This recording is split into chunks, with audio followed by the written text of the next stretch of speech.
The highest mountain in Luzon and third in the Philippines next to Mount Apu in Davao and Mount Dulang-Dulang in Bukidnon, both are in the island of Mindanao. This is the Mount PULAG travel guide.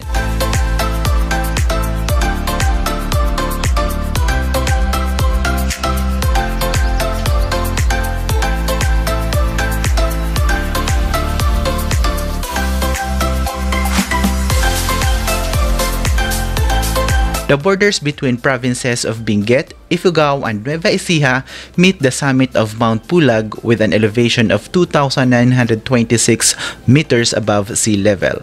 It was proclaimed as a national park on February 20, 1987, covering an area of 11,550 hectares. Join me in exploring the playground of the gods, Mount PULAG. In this video, we'll talk about what to prepare, things to bring, the process before the actual hike, and of course, the budget as well as tour packages and accommodations. People hike to Mount PULAG simply because they were heartbroken, mga sawi, iniwan, nang iwan, nagmo-move on, or simply celebrating a milestone of their lives and love life.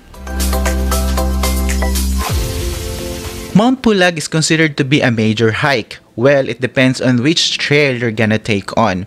Meron itong 4 na trails. The longest is the Ambagyo Trail. The toughest are the Tawangan and Akiki trails, or as they call it, the Killer Trail. And the easiest is the Ambangig, or they call it the Artista Trail.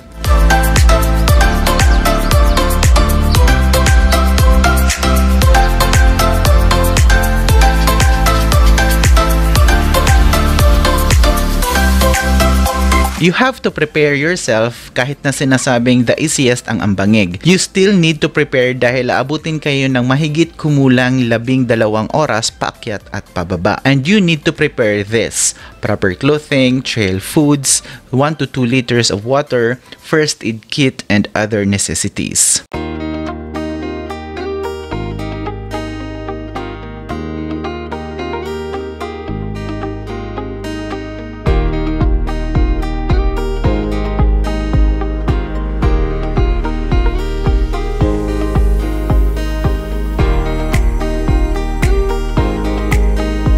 From Manila to Mount PULAG Ranger Camp will take you most likely 10 to 12 hours, including stopover for breakfast, DNR briefing, as well as getting your medical certificate. Yes, you heard it right. You need to have a medical certificate for you to be allowed to hike at Mount PULAG.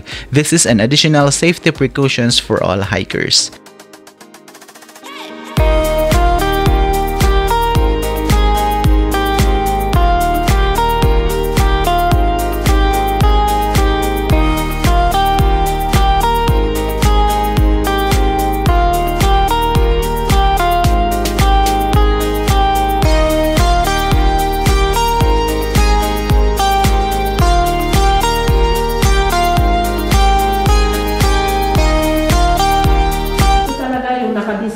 Para reservation, if you have some friends, kakilala, gusto rin umakyat, ito yung ibigay ninyong number for reservation. Because we are now requiring hikers, magpabook. Kasi kung hindi namin gagawin yan, naabot ng 1,000 yung maakyat, hindi kaya ng pa. Okay?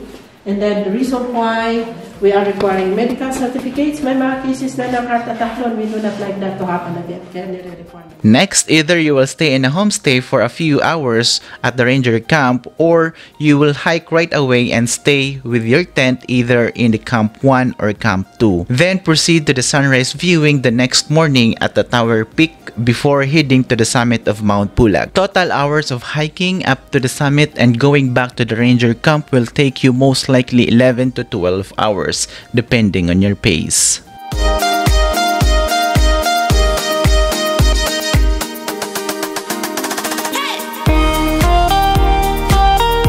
And here are the sample itinerary for DIY.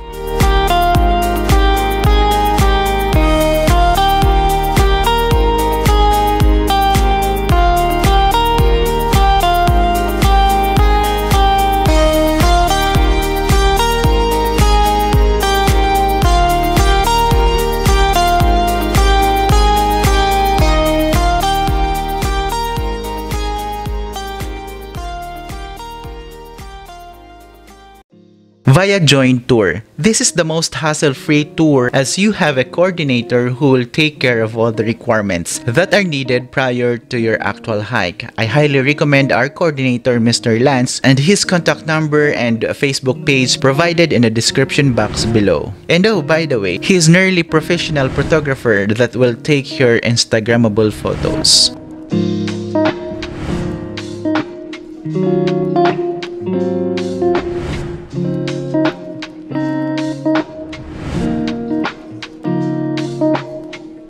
And here are the sample itinerary for our joint tour.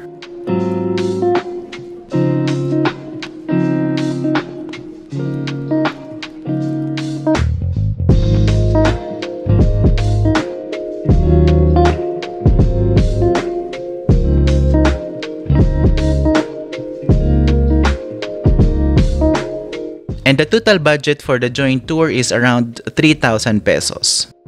Are you looking for gears for your hiking adventures? Visit the link below for a wide array of travel essentials and use my discount code to enjoy 15% off on your first purchase.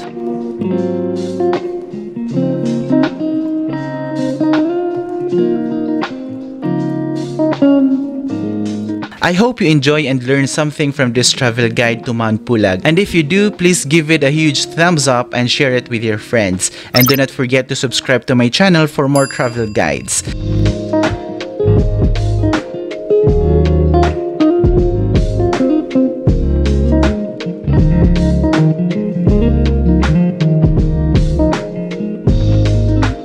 That's all for now mga kalakwacheros, and don't forget to respect and support the locals and leave no trace. Peace!